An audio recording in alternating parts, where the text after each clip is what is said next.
혹시 여러분은 그 자녀에 대해서 내년도 2014년도에는 우리 자녀가 어떻게 되기를 여러분 소망하고 계십니까? 아마 단 한 분도 우리 자녀가 노숙자가 되기를 꿈꾸는 분은 없을 것입니다. 앤드루 케네기라고 하는 사람이 있는데요, 참 큰 사업가인데 그 사람은요, 자기 직원들의 모든 직원 가족들이 다 집을 사기를 바란다. 우리 기업을 통해서. 우리 직장에서는 그들에게 충분한 보수를 주고 그들은 그것을 잘 저축해서 집을 다 소유하는 그러한 꿈을 갖고 나는 기업을 운영해 간다라고 하는 철학이 있습니다.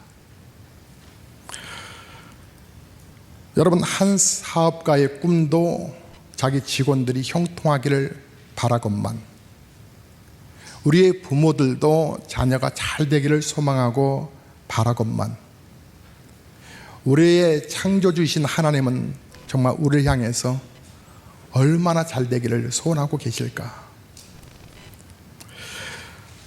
목사는 더 마음이 애절합니다. 우리 하나님의 마음, 그 하나님의 마음을 묵상하다가 더 큰 복을 주시려고 하는 귀한 꿈이 있다고 하는 것을 다시금 묵상하게 되었습니다. 하나님의 축복의 약속과 함께 한 해를 마무리할 수 있다고 하는 거 축복이죠. 하나님의 축복의 약속은 내가 네게 복을 주리라. 내가 네게 복을 주리라. 한번 따라하겠습니다. 내가 네게 복을 주리라. 하나님의 약속은 씨앗과 같아서 그 씨앗을 일단 받고 나면 일정한 시기가 지나고 나면 열매를 맺습니다. 농부가 씨앗을 심으면 그 봄에 심었던 씨앗은 꼭 가을에는 추수하게 되지요. 그처럼 오늘 우리가 이제 새해에 내일 모레 시작되는 새해부터 하나님께서 주실 그 언약의 약속의 말씀을 붙잡고 그 약속을 받고 우리가 나아갈 수 있다면, 확신 가운데 나아갈 수 있다면 성경에 기록되어 있는 축복들을 우리는 경험하게 될 줄로 믿습니다. 저는 여러 성경에 축복된 인물들 가운데서 이삭을, 아브라함의 아들 이삭에 초점을 좀 맞춰보려고 합니다. 아브라함의 아들 이삭에게 하나님께서 주신 말씀이 있었습니다. 이삭이 살던 그 시대가 흉년이 들었을 때, 그러니까 경제적으로 어려울 때였던 거죠. 그때 하나님께서 이삭에게 찾아오셨습니다. 창세기 26장 1, 2절의 말씀을 보면 아브람 때에 첫 흉년이 들었더니 그 땅에 또 흉년이 들매 이삭이 그랄로 가서 블레셋 왕 아비멜렉에게 이르렀더니 여호와께서 이삭에게 나타나 이르시되 예굽으로 내려가지 말고 내가 내게 지시하는 땅에 거주하라. 흉년의 때에 하나님이 찾아오셔서 그에게 약속의 말씀을 주십니다. 흉년이라는 거 경제적인 위기지요. 경제적으로 어려울 때이죠. 흉년은 하나님을 믿는 사람이나 믿지 않는 사람이나 모두에게 찾아오는 것입니다. 아브라함 때도 찾아왔고 그의 아들 이삭 때에도 찾아왔고, 그리고 그의 손주인, 아브라함의 손주인 요셉 때도 7년대 풍년이 있었는가 하면 7년대 흉년이 있었습니다. 이렇게 공고하고 정말 삶이 너무나 힘들고 어려울 그때에 하나님이 찾아오셨습니다. 그리고 이삭에게 놀라운 복을 내려주십니다. 창세기 26장 12절과 13절을 보면 이삭이 하나님 지시한 그 땅에 가서 이삭이 그 땅에서 농사하여 그 해에 100배나 얻었고 여호와께서 복을 주심으로 그 사람이 창대하고 왕성하여 마침내 거부가 되고 100배라고 말합니다. 저는 2014년도에 우리 교회 교육기관과 우리 장로연 목교구가 새갑절로 성장하기를 기도하고 있습니다. 새갑절이면 여러분 옆에 자석이 좀 비좁더라도 이해하셔야 합니다. 아멘 하셨으니까. 예. 근데 한번 생각해 보십시오. 100배라고 한번 생각해 보십시오. 우리 1, 2층의 우리 성도님들 100배라고 생각해 보십시오. 엄청나죠. 성경의 말씀입니다. 흉년의 때에 남의 땅에서 농사를 지었는데 하나님께서 복을 주셔서 100배나 얻었고 마침 거부가 되었다. 그런데 이 축복의 열매가 있기 전에 무엇이 있었다고요? 먼저 씨앗을 주셨죠.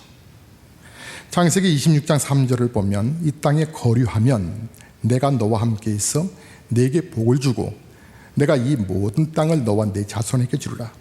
내가 내 아버지 아브라함에게 맹세한 것을 이루어.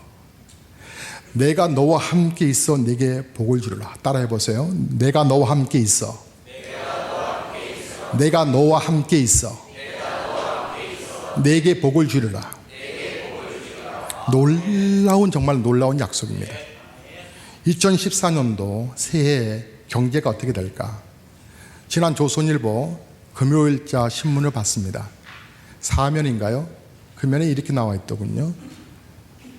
내년도에 경제는 어렵습니다. 국무총리가 이렇게 좌담한 내용이에요.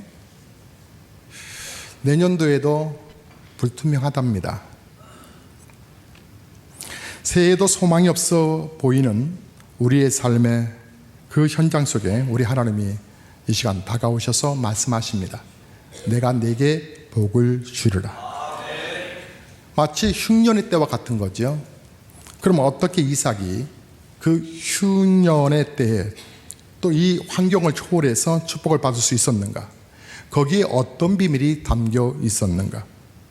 흉년의 때에 모든 사람이 고통받는 게 당연한 것이고, 그런데 왜 이삭만은 이 모두가 안 된다고 하는 그때에 그는 잘 되었는가? 모두가 다 고통받는 그 시대에 이삭은 어떻게 해서 이렇게 축복을 받게 되었는가? 자, 먼저 첫째로 복의 원천 되시는 하나님께 뿌리를 깊이 내렸던 것입니다. 하나님께 깊이 뿌리를 내리는 거 참으로 중요합니다.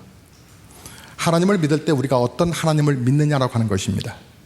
하나님은 축복의 하나님이라고 하는 것이죠. 이삭이 하나님을 믿을 때 하나님은 복을 주시는 분이시다. 복이라는 게 뭐죠? 복이라는 게 뭘까요?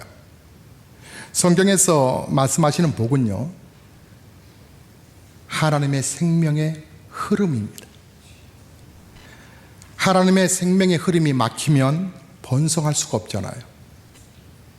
하나님의 생명의 흐름을 성경에는 복이다 이렇게 말합니다. 하나님께서 아브라함에게 먼저 복을 주셨거든요. 이삭의 아버지에게. 근데 생명의 흐름이 이삭에게 내려옵니다. 아, 아버지가 이렇게 복을 받았지. 이삭은 아버지의 생애를 보았습니다. 하나님께서 아브라함을 축복하셨을 때 처음에 하나님의 말씀에 씨앗을 던져주셨거든요. 창세기 12장은 아브라함이 처음 이제 사역을 시작하는 그 시간들인데 12장 그 2절과 3절을 보면은 내가 너로 큰 민족을 이루고 내게 복을 주어 내 이름을 창대하게 하리니 너는 복이 될지라. 너를 축복하는 자에게는 내가 복을 내리고 너를 저주하는 자에게는 내가 저주하리니 땅의 모든 족속이 너로 말미암아 땅의 모든 족속이 너로 말미암아 복을 얻을 것이라 하신지라. 아브라함에게 복을 주셨어요. 복이 먼저는 믿음의 복이었죠. 믿어라. 그리고 환경에서 그것이 나타났습니다. 12장을 넘어가서 창세기 13장을 보니까 아브라함에게 13장 2절에 아브라함에게 가축과 은과 금이 풍부하였더라. 이뿐만이 아닙니다. 아브라함은 노년에 이르러서 드디어 자녀를 낳는 축복을 경험하게 되지요. 그 아들을 통해서 그 가정에 웃음이 넘쳐나기 시작합니다. 창세기 21장의 5절과 7절의 말씀을 보면요, 아브라함이 그의 아들 이삭이 그에게 나타날 때에 100세라. 사라가 이르되 하나님이 나를 웃게 하시니 듣는 자가 다 나와 함께 웃으리로다. 또 이르되 사라가 자식들을 젖먹이겠다고 누가 아브라함에게 말하였으려마는 아브라함의 노경에 내가 아들을 낳았도다 하니라. 지금 아브라함은 하나님의 축복의 약속의 씨앗을 품고 있다가 그 품은 그 씨앗의 이 말씀의 씨앗이 열매로 25년 동안 막 나타나기 시작합니다.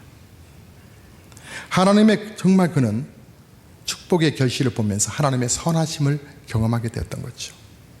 오늘 본문의 말씀 바로 그겁니다.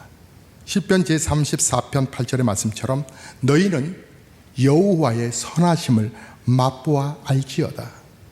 그에게 피하는 자는 복이 있도다. 그 하나님 앞에 가까이 가는 자가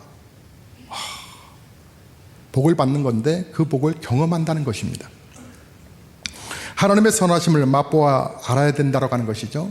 성경 말씀도 맛보아 알아야 됩니다. 아브라함의 생애를 보면 하나님의 약속의 말씀이 이루어진 것을 보았고, 또 다윗의 경우를 보면 하나님의 말씀이 참 꿀처럼 달다라고 경험해서 고백을 합니다. 하나님의 말씀이 꿀처럼 달게 느껴지려면 그 말씀을 맛보아 알아야 되는 거고요. 우리의 기도도 마찬가지인 거죠. 우리가 1년에 두세 번씩 특별 새벽 기도에 특세를 하지만, 특세라고 하는 단어를 붙이지 않아도 여러분이 기도의 맛을 경험한다면 그 기도의 맛 앞에 기도가 부담스러운 시간이 아니라고 하는 것을 인식하시겠죠. 저는 어젯밤에도 가슴이 벌렁벌렁했습니다. 왜냐하면 우리 장로님 또 한 분이 돌아가면서 아주 공평하게 저녁에 전화가 왔습니다. 부인되는 우리 권사님을 통해서, 목사님, 우리 남편이 장로님이 아파요, 기도해 주세요. 그러니까 명지병원 응급실로 갔습니다. 명지병원은 우리 교회에 상을 많이 줘야 됩니다. 물론 목사가 그게 자문위원이긴 하긴 하지만 그래도 명지병원으로 우리가 먼저 가지 않습니까? 근데 바꿔주세요 한데 너무 고통스러워해요. 너무 아파해요. 짧은 시간이었지만 전화통으로 간절히 기도했습니다. 제 가슴이 아플 정도로. 하나님 살아계시잖아요. 예수의 이름으로 모든 질병이 떠난다고 말씀하셨잖아요. 예수의 이름으로 명하노니 모든 통증이 사라질지어다. 예수의 이름으로 명하노니 모든 아픔이 사라질지어다. 예수의 이름으로 명하노니 완전히 회복될지어다. 간절히 기도를 했습니다.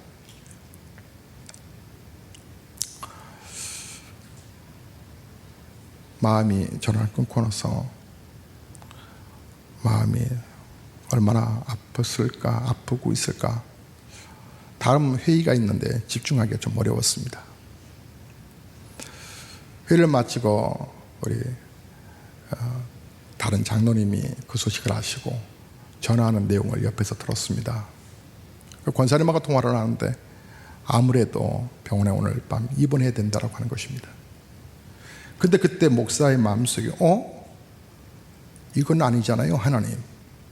왜냐하면 예수 이름으로 기도했기 때문에 나아야지 왜 입원을 해요?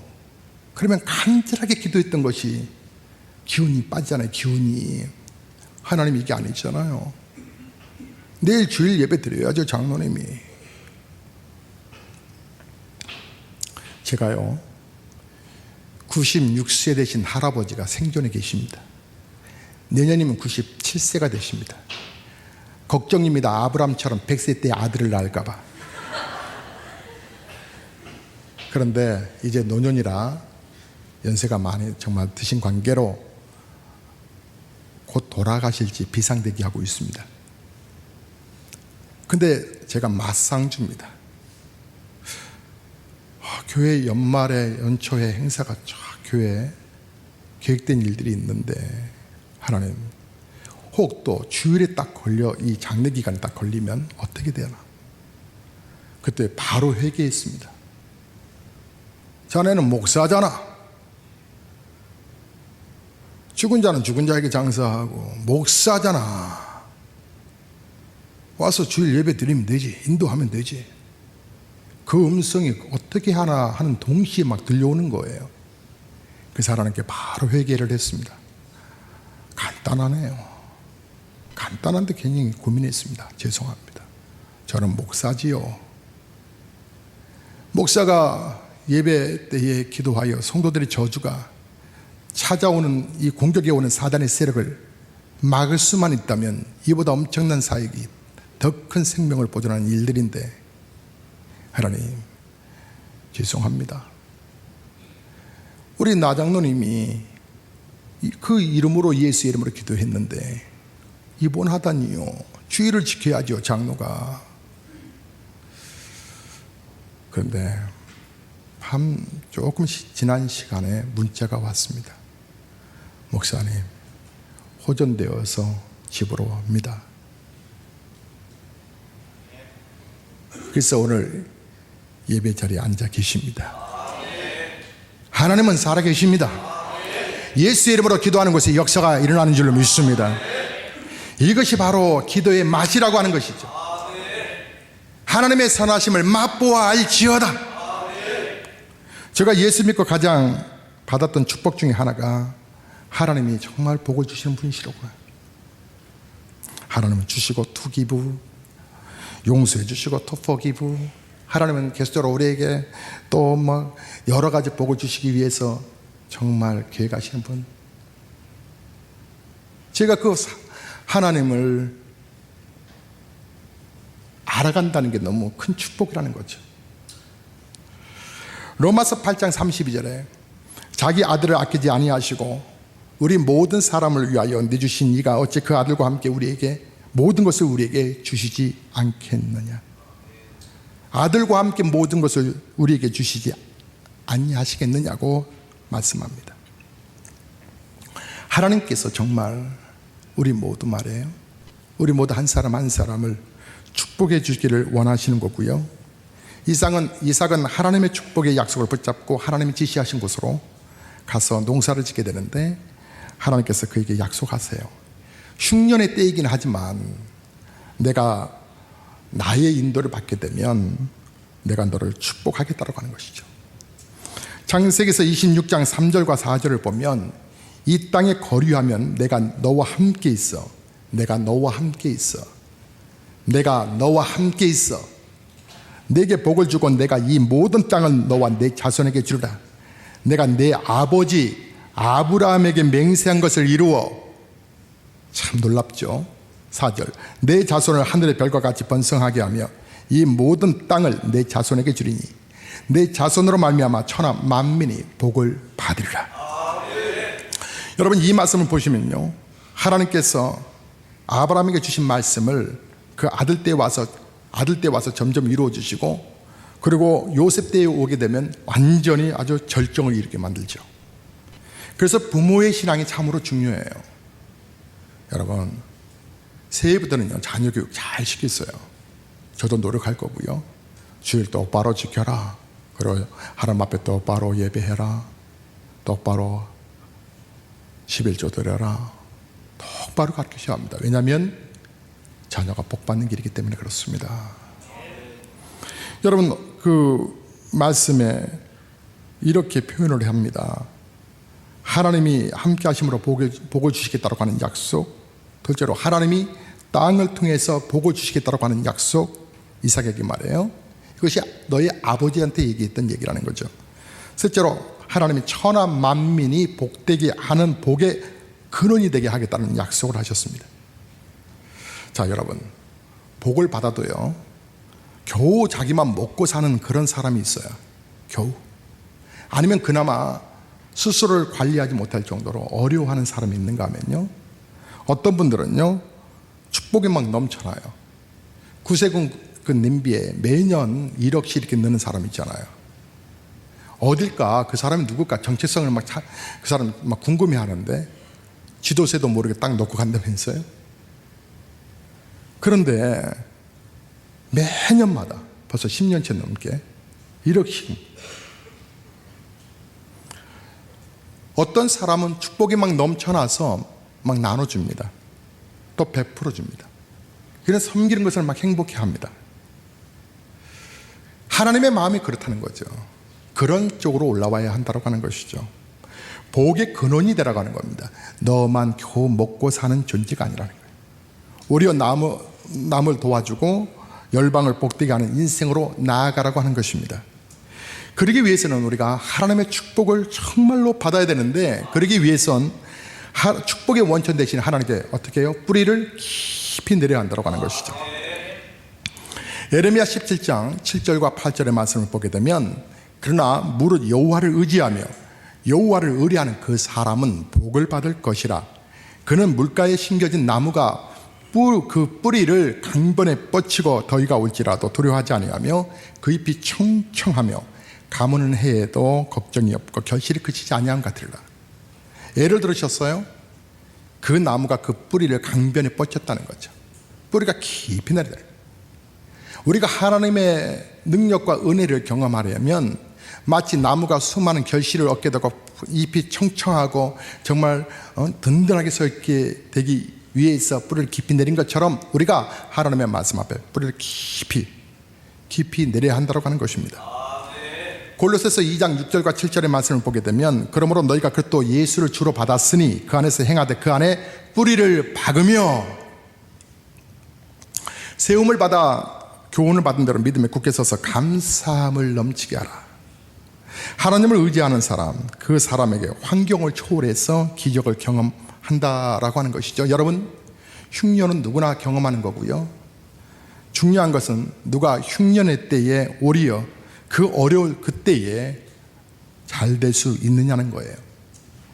그걸 하나님께서 우리에게 이삭을 통해서 지금 보여주고 있는 것이죠. 두 번째 배우는 교훈이 뭐냐면, 하나님이 무엇에 복을 주시며 누구에게 복을 주시는가를 우리가 알아야 한다고 하는 것이죠. 먼저 하나님은 하나님이 만드신 피조물에 복을 주십니다. 창세기 1장 22절의 말씀을 보면, 하나님이 그들에게 복을 주시되 이르시되 복을 주시며 이르시되 생육하고 번성하여 여러 바닷물에 충만하라. 새들도 땅에 번성하라 하시니라. 여러분, 씨앗도 뿌려진다고 다 열매가 맺어지는 게 아니더군요. 하나님이 축복하셔야 그 씨앗들이 발화가 되고 열매를 맺게 되는 거예요. 하나님이 만드신 피조물, 하나님이 얼마나 복 주고 싶으시면 피조물 다 잘 됐으면 좋겠다. 둘째로 하나님은 사람에게 복을 주시는데요, 창세기 1장 28절에 하나님이 그들에게 복을 주시며 하나님이 그들에게 이르시되 생육하고 번성하여 땅에 충만하라. 땅을 정복하라. 바다의 물고기와 하늘의 새와 땅에 움직이는 모든 생물을 다스리라 하시니라. 하나님이 복을 주신다고 그러셨어요. 사람에게 복을 주시되, 근데 생육하고 번성할 뿐만 아니라 다스리는 축복까지. 성경을 보면 원래 우리가 하나님께서 우리에게 왕권을 주셨어요. 왕권. 근데 이제 이 왕권이 죄로 인해서 딱 이렇게 끊어져 버린 거죠. 하나님의 형상이 예수님을 통해서 다시 우리가 회복됐기 때문에 다스림의 권세가 우리에게 있는 거죠. 다스림의. 그래서 성경에 말씀하시기를 마가복음 16장 16절과 17절을 쭉 말씀을 보면 이렇게 표현하시잖아요. 믿는 자들에게 이런 표적이 따르니. 표적이 뭐예요? 다스리는 권세를 말하는 거죠. 또한 하나님은 안식일에 복을 주십니다. 창세기 2장 3절의 말씀을 보면, 하나님이 그 일곱째 날을 복되게 하사 거룩하게 하셨으니 이는 하나님이 그 창조하시며 만드시던 모든 일을 마치시고 그날에 안식하셨습니다. 하나님이 그 일곱째 날을 복되게 하사 이렇게 말씀합니다. 안식일을 복되게 하사 이렇게 말씀하십니다. 하나님께서는 물론 매일매일 복을 주시지만 성경에 보게 되면 하나님이 예비하신 안식일 날에 복이 시작된다는 것을 강조하고 있습니다. 신약 같으면 지금 있죠. 자, 구약의 안식일은 창조의 안식일 토요일이죠. 그래서 구약의 안식일이 토요일이라면 신약의 예배드리는 주일은 우리 예수님 사망권세 깨뜨리시고 부활하신 날을 기념해서 그날이 안식일이 진정한 하나님 앞에 예배드리는 날이 되었기 때문에 부활의 날을 기념하여 우리가 주일에 복을 하나님께서 주신다는 것을 우리는 기억하고 거룩한 주일을 지켜가고 있는 것이죠. 자, 기억하셔야 합니다. 우리가 예배드리는 날 복 받아 가지고 한 주간을 버티게 하는 그 힘의 그 근원이 바로 주일이라고 하는 겁니다. 그러니까 우리가 복 받는 날을, 예배드리는 날을 여러분 놓쳐서는 안 되겠죠. 여러분 약속하십시오. 하나님 앞에 고백하십시오. 새해 2014년도에 한 번도 빠지지 않는 거룩한 주일 52주일을 승리하게 하옵소서. 오후에 우리 교회 셀 리더 모임이 있는데 신입 셀 리더와 2013년도 셀 리더들 한 자리 모입니다. 그때 지난 한 해 동안 2013년도에 한 번도 빠지지 아니하고 거룩한 모임에 힘썼던 리더들을 축복하고 또 조그만 선물을 마음을 전달하려고 합니다. 그것은 사람이 또 교회에서 주는 것은 한계가 있겠죠. 뭐 교회에서 수고하셨다고 뭐 32평 아파트를 주겠습니까? 아니면 뭐 소나타를 한 대 드리겠습니까? 정말 그렇게 줬으면 좋겠어요. 그죠? 52주만 다 나오면 32평 아파트는 펑펑 막 주는 거예요. 그럼 우리 교회 한 100배는 될걸요, 성장. 우리가 복받는 날 주일 놓치면 안 되고요. 그러므로 네 번째, 하나님은 창고와 손으로 하는 일에 복을 주십니다. 신명기서 28장 8절에 여호와께서 명령하사 내 창고와 내 손으로 하는 모든 일에 복을 내리시고 내 하나님 여호와께서 내게 주신 땅에서 내게 복을 주실 것이며, 12절을 보면, 그 밑에 내려와서 12절을 보면 여호와께서 너를 위하여 하늘의 아름다운 보고를 여시사 내 땅에 때를 따라 비를 내리시면 내 손으로 하는 모든 일에 복을 주시리니 내가 많은 민족에게 구워줄지라도 너는 꾸지 아니할 것이요. 자, 창고에 복을 주겠다 그랬어요. 뭘 얘기하는 걸까요? 저축을 이야기하는 겁니다. 저축. 그리고 손으로 하는 일은요, 자, 하나님은 게으른 사람에게 자비를 베푸신 적이 없어요. 보세요. 열심히 노력해도 안 되는 사람, 열심히 노력했어요. 성실해요. 근데 열심히 노력해도 안 되는 사람에게는 하나님이 기적을 베풀어 주세요. 열심히 노력해도 안 될 경우는 하나님께서 특별한 은총을 베풀어 주셔서 축복해 주시는 것을 볼 수 있어요. 하지만 게으른 사람에게는 자비를 약속하지 않았어요. 게으른 사람에게는 아주 이렇게 말씀하셨죠. 악하고 게으른 종아,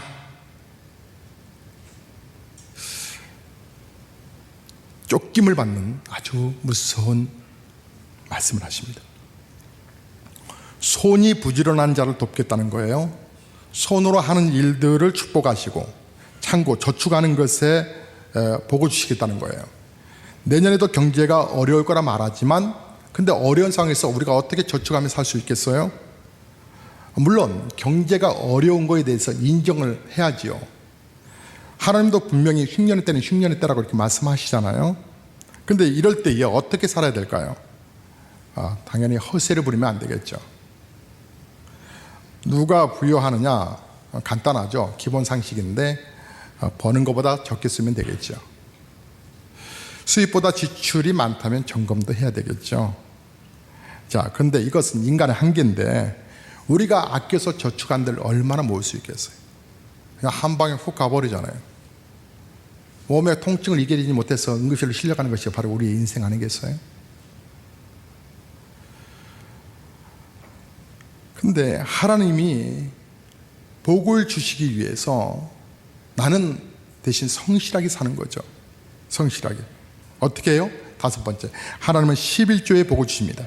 11조의 여러분 수준을 높이십시오. 말라기서 3장 10절에 만군의 여호와가 이르노라. 하나님이 아주 강력하게 표현하셔요. 나는 만군이다. 왕의 왕이다 이 말이죠. 너희의 온전한 11조를 창고에 들여 나의 집에 양식이 있게 하고 나의 집, 성전이 교회가 풍요롭게 하고 그것으로 나를 시험하여 내가 하늘문을 열고 너에게 복을 쌓을 곳이 없도록 붙지 아니하나 보라. 우리는 경제가 생활이 어려워지면 여러 생각 속에서 여러 것을 감축하지 않습니까? 근데 여러 것들을 이렇게 우리가 전략하는데 그 제일 먼저 손대지 말아야 할 것들에 손을 대는 습성들이 있어요. 그게 뭐냐면 헌금이에요. 감사의 힘을 줄이고요, 11조 생활 11조로 옮겨가고요, 때로는 몇 달씩 떼먹고요. 근데 어려우니까 헌금을 줄이는데 이것은 정말 여러분, 하나님이 먼저 축복하실 수 있는 그런 것들을 여러분이 스스로 덮어버리는 거예요. 가리우는 걸어버려요. 그런 믿음적인 부분이, 연약한 믿음이 하나님으로 하여금 슬픔을 드리게 하는 거예요. 내가 만군의 여호와다라는 거예요. 내가 너를 지었다는 거예요. 내가 복을 붙지 아니하나 보라는 거예요. 이 어려운 경제적인 시대에, 그 어려운 정말 흉년 같은 이 시대에 우리가 살아남는 방법이 있다는 거예요. 그것은 바로 하나님을 의식하자는 거예요. 하나님을 인정하자는 거예요. 하나님이 우리의 만군의 여호와라는 것을 고백하자는 거예요. 저의 소망이, 기도 제목 가운데 우리 성도님들, 세례교인 이상은 모두가 11조를 잘하게 해주세요 라고 목사가 기도를 해요. 성도들이 복을 받아야 되잖아요. 어느 한 청년의 이야기 여러분 아시죠? 한 청년이 목사님께 찾아왔어요. 빌리그램 목사님께 찾아왔어. 목사님, 제가 이 수입 가지고는 너무 생활하기가 힘듭니다. 저 목사님, 저에게 복을 주셔서 제가 정말 좀 여유 있게 좀 살게 해주십시오. 그래서 빌리그램 목사님이 그 청년의 머리에 손을 얹고 간절히 기도했대죠. 막 간절히 기도했답니다. 근데 한 1년이 지났는데 그 형제가 다시 찾아왔대요. 목사님, 고민이 있습니다. 아니, 형제 왜 그러냐니까, 11조가 하나님 복 주셔서 수입이 많아졌습니다. 그러니까 이제 수입이 많아지니까 11조를 떼잖아요. 그런데 11조 앞에 제가 갈등을 하게 됐습니다. 그러니까 하나님이 얼마나 복을 주셨으면 11조 앞에 갈등을 하겠어요? 그러니까 그 말을 쭉 들었던 빌그레엄 목사님이 그 청년의 어깨를 툭툭 쏠기면서 이렇게 말을 했대요. 괜찮아, 내가 다시 기도할게. 어떻게 해요? 예전으로 돌아가게 하셔서 11조에 갈등하지 않게 하옵소서. 사랑하는 성도 여러분, 이해는 될 것 같아요. 100만에서 10만원 어차피 부족하니까 뚝, 1000만원에서 100만원, 이 100만원이면 가전제품 좋은 거 하나 살 수 있는데 한 달만 딱 땡겨 먹어? 2달만 모으면 밍크 반 코트는 살 수 있을 것 같은데 요즘 70% 세일 하더라고요. 예. 우리가 생활이 어려워지면 여러 생각 속에서 결정하기를 제일 먼저 손대는 것이 헌금을 줄이는 거예요. 작년에 비해서 우리 올해 잠시 후에 사무연회가 있겠습니다만은 보니까 결산보고를 쭉 보니까 그래도 우리 교회는 11조는 조금 작년에 비해서 다른 헌금들이 경제적으로 다 어려워서 다 그런 것도 있겠지만 크게 차이는 안 나더라고요. 근데 제가 우리 재정부에 물었어요. 11조 한번 체크 한번 해보라고. 그랬더니 우리 교회 저는 그 보고서 받고서요 하나님 앞에 회개 기도했어요. 우리 교회인데 20%밖에 안 돼요. 11조 20% 거치면 안 돼요. 11조 하는 성도들이. 이건 아니라 하나님은 많고 적음의 문제가 아니라 너의 생활 속에서 똑바로 11조를, 이게 하나님이 내 전에 양식이 있게 하라, 하나님의 말씀인데 우리가 순종하지 못한 거예요. 여러분, 내년에 건축헌금 할 필요도 없어요. 다른 거 할 생각하지 마세요. 11조만 똑바로 하세요. 이건 본질이니까. 여러분, 헌금에 너무 스트레스 받지도 마세요. 할 수 있는 부분에 여러분 생활 속에서 알아서 하세요. 하지만 11조만은 놓치지 마세요. 여러분, 하나님이 말씀의 씨앗을 우리에게 심어주셨으면 그 씨앗이 발화가 되고 이제 열매를 맺을 수 있도록 우리가 잘 가꿔야 돼요. 부담스러워도. 여섯 번째, 하나님은 믿음을 따라 복을 주시죠. 누가복음 1장 45절의 말씀을 보면 주께서 하신 말씀이 반드시 이루어지리라고 믿는 그 여자에게 복이 있도다. 복은 하나님의 말씀을 그대로 믿는, 하나님의 말씀이라면 아멘 하거든요. 하나님의 말씀입니다. 아멘이죠. 일곱 번째, 하나님은 순종을 통해 복을 주십니다. 신명기 28장 2절에 내가 내 하나님 여호와의 말씀을 청종하면 이 모든 복이 내게 임하여 내게 이르니. 우리가 하나님 복이 막힐 때가 언제냐면 하나님의 말씀을 불신할 때, 하나님의 원리대로 순종하면 복이 임하는데, 사람이 물질이 많이 모은다고 많이 번다고 다 부자가 되는 건 아니더라고요. 하나님의 말씀에 의지하여 살아갈 때, 그 말씀에 순종할 때 형통함을 경험할 수 있다고 하는 것이죠. 큰 3번, 하나님께서 정하신 농작의 법칙을 따라 사십시오. 이게 축복의 길입니다.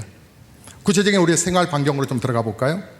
창세기 26장 12절과 13절에 하나님이 그 땅에서 농사하여 이삭이 그 땅에서 농사하여 그 해에 100배나 얻었고 여호와께서 복을 주심으로 그 사람이 창대하고 왕성하여 마침내 거부가 되어. 그 당시에는 이제 손으로 이제 농사를 지었으니까요. 손으로 농사했다는 거예요. 하나님의 농작의 법칙을 좀 알려면 농작의 지식을 소유하는 지식의 법칙이 있다는 거예요. 지식의 법칙.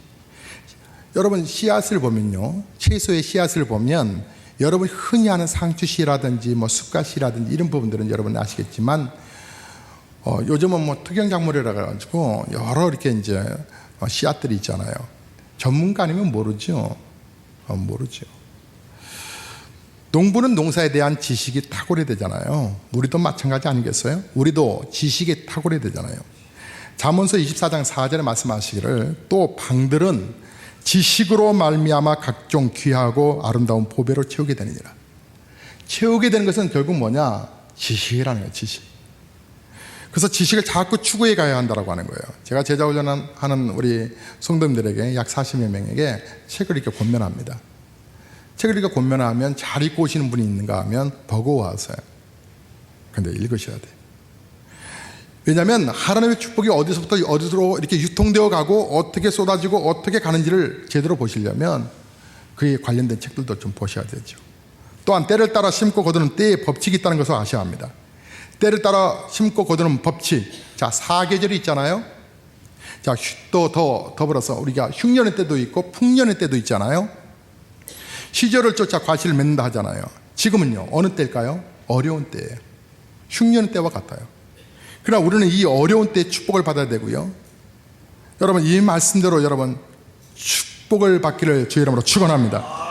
시편 1편 3절에 그는 시냇가에 심은 나무가 철을 따라 열매를 맺으며 그 잎사귀가 마르지 아니함 같으니, 철을 따라 열매를 맺었다는 거예요. 그가 하는 모든 일이 다 형통한다고 그럽니다. 또한 심은 종류대로 정직의 법칙입니다. 갈라디아서 6장 7절에 스스로 속이지 마라. 하나님은 너 신여김을 받지 아니하시나니 사람이 무엇으로 심든지 그대로 되리라. 하나님 속이지 말라는 거예요. 하나님 그냥 이렇게 눈 감아 넘어가지만 하나님 만홀히 여기지 말라는 거예요.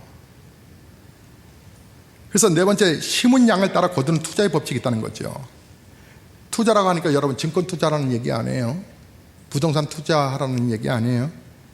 고린도후서 9장 6절에 이것이 곧 적게 심은 자는 적게 거두고 많이 심은 자는 많이 거둔다 함이로다.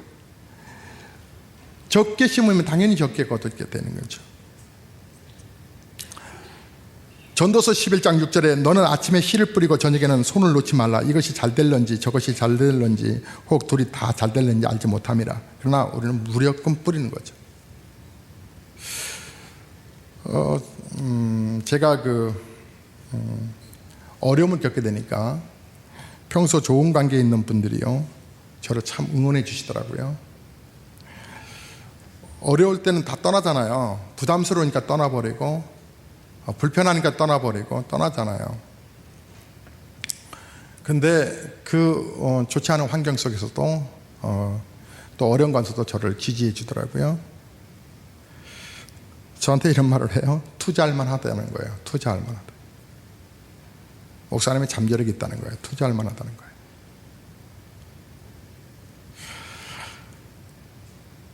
자, 투자한다는 게 뭐 돈만 의미하는 건 아니잖아요. 자, 내가 남에게 평소에 잘 해야지, 아무 조건 없이 사랑하고 배려해야지 우리가 어려움을 당할 때 그 사랑을 받는 거 아니겠어요? 우리가 무엇을 심었습니까? 자, 기도 응답에 대한 기도 확신을 갖고 여러분 기도를 심으셨습니까? 얼만큼 심으셨나요? 심은 대로 거둘 텐데. 여러분 혹시 불신앙을 심지는 않으셨어요? 빨리 고치셔야 됩니다. 자, 다섯 번째, 심은 것이 열매 맺기까지는 기다리는 인내의 법칙입니다. 인내하는 게 참 어렵지만 중요하거든요. 전체를 멀리 보고 또 깊이 생각하고 우리가 움직여야 되거든요. 갈라디아서 6장 9절에 우리가 선을 행하되 낙심하지 말지니 포기하지 아니하면 때가 이름에 거두리라 그랬습니다. 야고보서 5장 7절에 그러므로 형제들아 주께서 강림하시기까지 길이 참으라. 예를 들었어요. 보라, 농부가 땅에서 나는 귀한 열매를 바라고 길이 참아 이른 비와 늦은 비를 기다리나니. 욥도 고백하더라고요. 욥기서 8장 7절에 내 시작은 미약하였으나 내 나중은 심히 창대하라. 히브리서에서 말씀하셨습니다. 6장 14절과 15절에 이르시되 내가 반드시 너에게 복주고 복주며 너를 번성하게 하고 번성하게 하리라 하셨더니 그가 이같이 오래 참아 약속을 받았느니라. 자, 마무리하겠습니다. 사랑하는 성도 여러분, 여러분 2014년도는 하나님의 축복을 받는 훌륭한 거부가 되기를 주의 이름으로 축복합니다. 거부라고 하는 것은 단순히 물질만을 이야기하는 것이 아닙니다. 지식의 거부, 지혜의 거부, 또 사랑의 거부, 관용과 용서의 거부, 깨달음의 거부. 여러분, 한 해를 이제 마무리하면서 새해에 정말 소망을 가지셔야 합니다. 올해 실패했으니까 내년은 그럴 것이라고 여러분 입 밖에도 말 꺼내지 마십시오. 자녀를 바라보면서 아이고 이 새끼가 내년에는 뭐 철이나 들겠어 이렇게 말하지 마십시오. 여러분, 남편에 대해서도 아내에 대해서도 다시 여러분 소망을 품으셔야 합니다. 그리고 오늘 말씀을 기억하세요. 그리고 순종해 보세요. 생활이 어려우실 거예요. 피부적으로. 저도 알아요. 저도 느끼거든요. 그렇기 때문에 우리는 하나님의 말씀을 더욱더 신뢰하고 그 말씀 가르친 대로 우리에게 말씀의 씨앗이 떨어졌기 때문에 이 말씀을 그대로 믿고 나아가는 것이죠.